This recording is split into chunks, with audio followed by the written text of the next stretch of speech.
Nung ako'y mayor, pinakitaan ako ng evidence ng PDEA.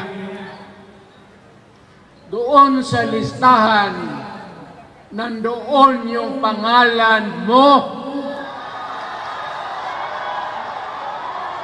Ayaw kong sabihin yan kasi magkaibigan tayo. Ikaw pumapasok kayo ng alanganin. Mr. President, baka susunod ka sa dinaanan ng tatay mo. Diyan ako takot. Ayaw ko mangyari sa iyo yan. Mabor lang ako namang nagmamakaawa kasi it will divide the nation at magdugo itong panahon na ito.